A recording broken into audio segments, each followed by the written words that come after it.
அனைவருக்கும் வணக்கம். டிஎன்ஏ வாஸ்து அப்படிங்கிறதுல இன்னைக்கு நாம பார்க்கக்கூடிய ஒரு தலைப்பு, வடகிழக்கு என்கின்ற ஈசானியம் என்கின்ற பகுதியினால் பாதிப்புகள் எப்படி வரும் அப்படின்ற ஒரு பார்வையில் இன்னைக்கு நாம பார்க்க போறோம். டிஎன்ஏ அப்படிங்கிற ஒரு தொடர்பு மண்ணுக்கும் இந்த உடலுக்கும் உண்டல்லவா? அந்த பார்வையில இந்த வடகிழக்கு என்கின்ற ஈசானியம் என்பது ஒரு மனையினுடைய தலைப்பகுதி அப்படிங்கிறது எல்லாத்துக்கும் தெரியும். அப்ப அந்த தலைப்பகுதி அப்படின்னும் போது அந்த வீட்டில் இருக்கக்கூடிய ஆண்களை சார்ந்ததாக இருக்கக்கூடியது. அப்போ ஒரு மனை அப்படின்னு எடுத்துக்கிட்டோம் அப்படின்னா அது ஒரு பகுதி, வடகிழக்கு அப்படிங்கிறது ஆண்களுக்கு சார்ந்ததாகவும், தென்கிழக்கு என்பது பெண்ணுக்குரியதாகவும் நாம இந்த வாஸ்துவில் நம்ம பார்க்கக்கூடியதாக இருக்குது. அப்படின்னா வடகிழக்கு என்கின்ற ஈசானியம் ஆண்களுக்குரிய பகுதி அப்படின் போது அந்த மனையினுடைய தலைப்பகுதி. அப்ப வீட்டு தலைவர் அப்படின்னு யாரை சொல்றோம்? ஆணை தானே சொல்றோம். வீட்டு தலைவி அப்படிங்கிறது பெண்ணை நம்ம சொல்றோம். வீட்டுக்கு தலைக்குண்டான பகுதி ஈசானியம் என்கின்ற வடகிழக்கு பகுதி. சரி, அதே தலைவின்னு பெண்ணை சொல்கிறோம்லவா, அந்த பெண்ணையும் குறிக்கக்கூடிய பகுதி ஈசானியத்துல வரும். அது எப்படிங்க? ஆண்களை குறிக்கக்கூடிய பகுதி ஈசானியம் அப்படின்னா அந்த வீட்டுல ஆண்கள் இல்லை என்றால் அந்த ஆற்றல் பெண்ணை சார்ந்ததாகிறது அல்லவா? தலைவன் என்கின்ற தலைப்பகுதியை குறிக்கும் பொழுதும் தலைவன் அந்த வீட்டில் இல்லாத போது தலைப்பகுதியாகியது தலைவியை சார்ந்ததாக மாறிவிடுகிறது. சரிங்களா? இப்ப எப்படி வேலை செய்து பார்த்தீங்களா? சரி, அப்ப அந்த வடகிழக்கு என்கின்ற ஈசானியம் அப்படிங்கிற பகுதியில என்ன பாதிப்புகள் வரும் அப்படின்னா அது தெளிவா சொல்லிட்டோம். அது தலைப்பகுதி அப்படின்னு. அந்த பகுதி எப்படி இருக்கணும்? தலையில அதிகமா பாரம் வச்சா நம்மளால தாங்க முடியுமா? முடியாது அல்லவா? அதனால அதிகமாக பாரம் வைக்காத பகுதிகளாக அது இருப்பது ரொம்ப உத்தமமானதாக இருக்கும். அப்படி அந்த இடத்துல பாரம் வச்சா என்ன ஆகும் அப்படின்னா, நாம பார்த்த பல வீடுகள்ல நமது டிஎன்ஏ வாஸ்து அப்படிங்கிறதுல பல வீடுகள்ல நம்ம பார்த்துருக்கிறோம். அதன் அடிப்படையில நடந்த அனுபவங்களை என்னன்னு சொல்றேன். ஆனா யாரும் இது பயப்பட வேண்டியதில்லை. சிறு சிறு மாற்றங்கள் செய்து கொண்டாலே போதுமானதாக இருக்கும். அதனால வாஸ்து அப்படிங்கிறதுல முதல்ல தயவு செஞ்சு பயத்தை போக்குங்க. எல்லாருமே வீட்டை இடிக்கணும், எல்லாருமே வீட்டை காலி பண்ணணும், எல்லாமே இது அது குறை இது குறை அப்படி இருக்கணும் அப்படிங்கலாம் கிடையாது. சின்ன சின்ன மாற்றங்கள் மாற்ற வேண்டிய இடத்துல மாற்றிக்கொண்டாலே போதுமானதாக இருக்கும். அது இருக்கக்கூடிய இடத்தின் தன்மையை பொறுத்து, இருக்கக்கூடிய நபர்களை பொறுத்து அது அமையக்கூடியதாக, இயற்கையாகவே அமையக்கூடியது தான் இந்த டிஎன்ஏ வாஸ்து அப்படிங்கிற அமைப்புல நாம பார்க்கக்கூடியது. சரி, இப்போ ஒரு உதாரணத்துக்கு நமக்கு தெரிஞ்ச ஒரு அன்பர், அவருடைய வீட்டுல புது வீடு கட்டியிருக்காங்க. ஈசானியம் அப்படிங்கிற பகுதியில பெரிய எந்த பாரமும் எதுவும் வைக்கல, நல்லா தான் இருந்துட்டு இருக்கு. ஆனால் திடீர்னு அவர் என்ன பண்ணிட்டாங்க, சாமி கும்பிடணும் அப்படின்னு என்ன பண்ணிட்டாங்க, துளசி மாடம் வாங்கணும் அப்படின்னு ஒரு கிரானைட்ல இதுக்காகவே சொல்லி ஒரு பெரிய கிரானைட்ல தனியா ஒரு துளசி மாடத்தை செஞ்சு அதை கொண்டு வந்து ஈசானியத்துல வச்சுட்டாங்க. அந்த வீட்டினுடைய ஈசானியம், அதாவது போர்ட்டிகோ, கார் பார்க்கிங் இருக்கு இல்லையா, கார் பார்க்கிங்கை ஒட்டி இருக்கக்கூடிய ஈசானியம் அப்படிங்கிற பகுதியில வச்சுட்டாங்க. சரி, இப்ப இன்னொன்னு, கார் பார்க்கிங் அப்படிங்கிறது ஈசானிய வெட்டு அப்படின்னு எல்லாரும் சொல்லுவாங்க. அது இருக்கட்டும். அதுவும் பார்க்கும்போது அந்த மனைக்கு ஈசானியத்துல ஒரு பகுதி இல்லை அப்படிங்கிறதும் சொல்லலாம். ஒண்ணு. இன்னொன்னு, அதே ஈசானியத்துல தனியா ஒரு அதிகமான பாரம் கொண்ட ஒரு துளசி மாடத்தை கொண்டு வந்து வச்சுட்டாங்க. இப்ப பாருங்க, அந்த வீட்டுல என்ன நிகழ்வுகள் நடக்குது அப்படின்னு பார்த்தீங்க அப்படின்னா, பயம், பதட்டம், குழப்பம், தெளிவில்லாம கோபம். ஏன் செய்யறோம், எதுக்கு செய்யறோம் அப்படிங்கிறது தெரியறதே கிடையாது. இதுல இன்னொரு விஷயம் நமக்கு பார்க்க வேண்டியது இருக்கு. என்ன அப்படின்னா, அந்த வீட்டுல வெற்றிலை கொடி இருக்கு இல்லையா, அது மணி பிளான்ட் இருக்கு இல்லையா, ரொம்ப அற்புதமா வளர்ந்துருக்கும். அந்த வீட்டை அப்படியே முன்னாடி கார் பார்க்கிங்ல அப்படியே மேலே ஏத்தி அப்படியே கட்டி வச்சிருப்பாங்க. பாத்தீங்கன்னா அவ்வளவு அற்புதமா ரொம்ப செழிப்பா வளர்ந்துருக்கும். எந்த ஒரு வீட்டில இது போல ஒரு கொடிகள் செழிப்பா வளருதோ அந்த வீட்டில் என்ன ஆகும்னா இறுக்கமான ஒரு சூழ்நிலைகள் நிலவுவதை நாம் பார்த்திருக்கின்றோம். அதாவது ஒரு பாம்பு கிட்ட ஒரு இறை சிக்கிச்சுன்னா என்ன ஆகும், அது அப்படியே சுருட்டி அகப்பட்டுக்குது இல்லையா, அதனால ஒண்ணுமே பண்ண முடியாத சூழ்நிலை ஆயிடுது இல்லையா. அது மாதிரி இவங்களுடைய மனநிலைமை, அந்த மூளையினுடைய செயல் ஏதோ ஒரு இடத்துல லாக் ஆன மாதிரி ஆயிடுறாங்க. இதுக்கு நானே அனுபவம், நானே உதாரணம், அதுக்கு பதிவுகள் காணொலிகள்லாம் இருக்கு. நான் இனிமேல் வரும்போது அதை நான் உங்களுக்கு காட்டுறேன். ஏன்னா எந்த பதிவுகளாக இருந்தாலும் நம்ம அனுபவத்தை மட்டும்தான் இன்னைக்கு வரைக்கும் தந்துட்டு இருக்கோம். சரி, அந்த வீட்டில் அந்த வெத்தலை கொடியும் இருக்கு, மிக செழிப்பாக வளர்ந்துருக்கு, மணி பிளான்ட்டும் சிறப்பாக வளர்ந்துருக்கு. ஈசானியம் அப்படிங்கிற பகுதியில் ஏற்கனவே கார் பார்க்கிங் இருக்கு, அதை பற்றி நான் பெருசாக சொல்லலை இந்த இடத்துல. ஆனால் துளசி மாடம் ரொம்ப கனமானது அந்த இடத்துல வச்சிருக்காங்க. இது அப்படியே போக போக அந்த வீட்டில் ஒரே குழப்பம்தான். எதுக்கு எடுத்தாலும் கோபம், டென்ஷன், ஒரு அமைதியே இல்லை, பொறுமையே இல்லை, சகிப்புத்தன்மையே இல்லை, ஒருத்தருக்கு ஒருத்தர் சண்டை. ஏன்னா தலைப்பகுதி அல்லவா, மூளையை குறித்தது அல்லவா. அப்ப அது எங்க எப்படி இருக்கணும், ஒரு வெற்றிடமாக, ஒரு இயல்பான இடமாக இருந்தால் அந்த நிலை அந்த இடம் சுமூகமாக இருந்திருக்கும். ஆனா என்ன ஆகி போச்சு, அவங்களுக்குள்ள ஒருத்தருக்கு ஒருத்தர் சண்டை, வீட்டில் அப்பா அம்மா பையன் குழந்தைங்க எல்லாத்துக்குள்ளே ஒரே சண்டை, இப்படியே நாளடைவில் இருந்துட்டு இருந்தது. அப்போ அந்த வீட்டினுடைய தலைவர் இல்லையா, அது ஆணை குறிக்கக்கூடிய பகுதி அல்லவா, அதில் அந்த வீட்டில் இருக்க அந்த பையன் எப்போ பார்த்தாலும் டென்ஷன், அந்த பையனோட லைஃப் ஷார்ட் டெம்பர்னு சொல்லுவோம் இல்லையா, அந்த மாதிரி ஒரு நிலைக்கே தள்ளப்பட்டுட்டாப்ல. ஒரு கொஞ்ச காலம் கழித்து அந்த வீட்டினுடைய தலைவர் நல்ல ஆரோக்கியமாக இருந்தார், திடகாத்திரமாக இருந்தார், எந்த நோயுமே இல்லாமல் இருந்தார். திடீர்னு உடல்நிலை சரியில்லாமல் உடனடியாக மரணமடைய சூழ்நிலை ஏற்பட்டுச்சு.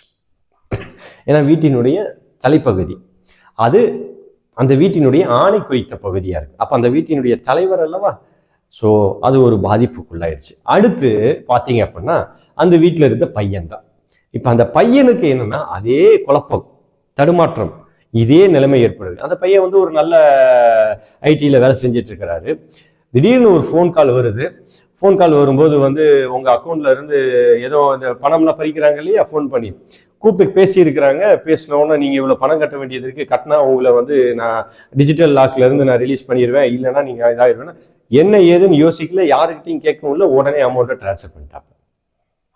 பண்ணதுக்கு அப்புறம் தான் யோசிக்கிறாப்புல, அச்சுச்சோ நம்ம இந்த மாதிரிலாம் பண்ணக்கூடாது, நம்ம ஏன் பண்ணோம் தெரியலன்னு வந்து கேட்குறாப்புல, இந்த மாதிரி பண்ணிட்டேன் அப்படின்னு. உடனே கம்ப்ளைண்ட் கொடுக்க சொல்லி கம்ப்ளைண்ட் கொடுத்து அப்புறம் தான் யோசிக்கிறாப்புல, நான் இப்படிலாம் பண்ண மாட்டேன், ஏன் இப்படி பண்ணேன்னு தெரியல, என்ன நடக்குதுன்னு எனக்கு தெரியவே இல்லை, ஒரே தடுமாற்றமாக இருக்குது அப்படின்போது அப்போ தான் அவங்க வீட்டுக்கு போய் நம்ம பார்க்கும்போது தான் இப்படி ஒரு சூழ்நிலைகள்லாம் இருக்குது.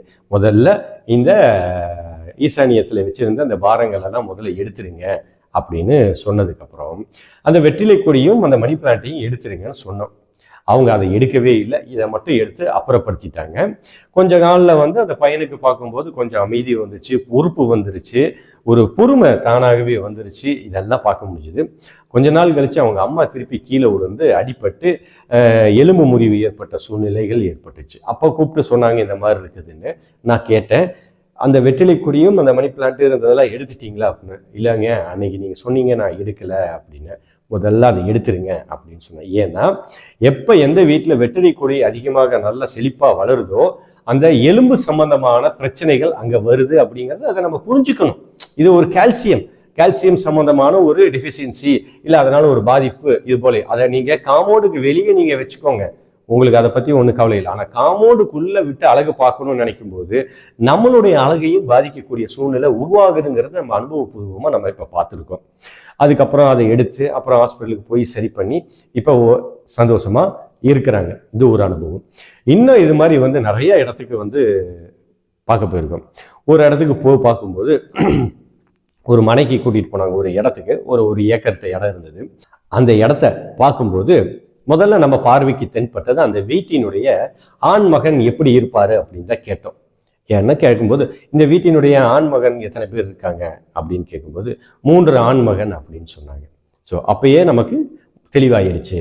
சரி, அந்த 3 ஆண்மகன்ல 3 பேருமே எப்படி இருக்காங்க, யாராவது அவருடைய வாழ்க்கை கேள்விக்குறியாயிருச்சா, இல்லை 3 பேருமே எந்த மாதிரி இருக்காங்க அப்படின்னா, ஆமாங்க ஒருத்தர் வந்து இறந்து போயிட்டாரு அப்படின்னாங்க. அப்போ மற்ற 2 பேர் எப்படின்னா, அவங்களும் நல்லா சுபிட்சமாக வாழலைங்க, ஒரு போராட்டத்திலாம் இருக்காங்க, அதனால தான் இந்த இடத்த விற்கிறதுக்கு சொன்னாங்க அப்படின்னு சொன்னாங்க. சரி, அப்போ அந்த இடத்த விற்கிறதுக்கு பண்ணும்போது இன்னொருத்தவங்க என்ன பண்ணாங்க, அதில் ஒரு பாதி இடத்த வாங்கிட்டாங்க.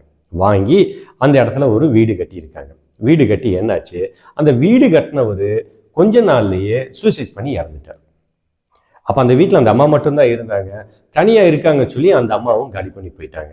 அந்த வீடு பாலடைஞ்ச வீடு மாதிரி ஆகிப்போச்சு. நாம் போய் பார்க்கும்போது அப்போ தான் கேட்டேன், இந்த வீடு பெண் தன்மை கொண்ட வீடாக இருக்குது, ஆண்களுக்கு பலம் இல்லாததாக இருக்குது, இந்த மனை இருக்குது அப்படின்னு சொல்லும்போது ஏன் அப்படின்னு நம்ம பார்த்தோம் அப்படின்னா, அந்த வீட்டினுடைய அமைப்பு தெற்கு வாசல், அந்த வீடு நமக்கு மன்னிக்கணும் மேற்கு வாசல், மேற்கு வாசல் நமக்கு பார்க்கும்போது மேற்கு சாலை வருது, சாலையிலேருந்து வரும்போது மேற்கு வந்து பள்ளம், கிட்டத்தட்ட வந்து ஒரு 8 to 9 அடி வந்து பள்ளம்.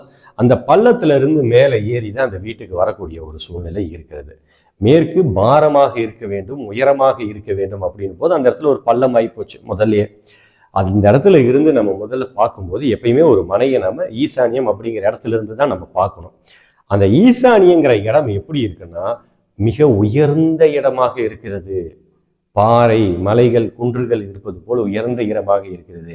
அது ஒரு பெரிய ஆச்சரியம் என்னன்னா, அந்த பாறை குன்றுகள் இருக்கக்கூடிய இடத்துல மிகப்பெரிய ஆலமரம் ஒன்று வளர்ந்து இருக்கிறது. கிட்டத்தட்ட அந்த மரத்தினுடைய வயது பார்த்தோம்னா ஒரு 80-90 வயது இருக்கக்கூடிய ஒரு மரம் மாதிரி இருக்கிறது. இப்ப பாருங்க, வடகிழக்கு என்கின்ற அந்த ஈசானியம் அப்படிங்கிற பகுதியில அது தலைப்பகுதியை குறிக்கக்கூடிய இடமாகவும் இருக்கிறது, அந்த வீட்டினுடைய ஆண்களை குறிக்கக்கூடிய இடமாகவும் இருக்கிறது. அந்த இடத்துல என்ன ஆகிப்போச்சு, அதிகமாக பாறை இருக்கக்கூடிய இடமாகவும் ஆகிப்போச்சு, உயரமாக ஒரு ஆலமரம் வளர்ந்து அது ரொம்ப கிளை விட்டு படர்ந்து விரிந்து இருக்கக்கூடிய சூழ்நிலை ஆகிப்போச்சு. அப்போ பாருங்க, அந்த வீட்டில் இருக்கக்கூடிய 3 வாரிசுகளில் ஒரு வாரிசும் இல்லை, மீதி இருக்கக்கூடிய 2 ஆண்களும் வந்து சுபிச்சமாகவும் இல்லை. அந்த இடத்துல வாங்கி ஒரு இடம் பகுதியை வாங்கி வீடு கட்டி இருந்த அந்த ஆணும் இல்லை. அப்படின்னும் போது இது எந்த அளவுக்கு இந்த மனை, இந்த மண், இந்த வாஸ்து எப்படி ஒரு மனிதனுடைய வாழ்வியல்ல செயல்படுது அப்படின்னு நம்ம இங்க பார்க்கணும். சரி, இது மட்டும்தான் அப்படின்னா இல்லை, இன்னும் இருக்கு. ரொம்ப பிரபலமான ஒரு பேர் சொல்ல வேண்டாம், தெரியும், அவர் பேரை சொன்னால் நிறைய பேருக்கு தெரியும். ஏன்னா ஒரு ஆன்மீகம் சார்ந்த ஒரு நபர், அவர் வாக்கு சொல்றதுல ரொம்ப பலித்தமானவர். அவருக்கு திடீர்னு வந்து உடல்நிலை சரியில்லை, தலைவலி, தலை சுற்றல், மருத்துவமனைக்கு போறாங்க.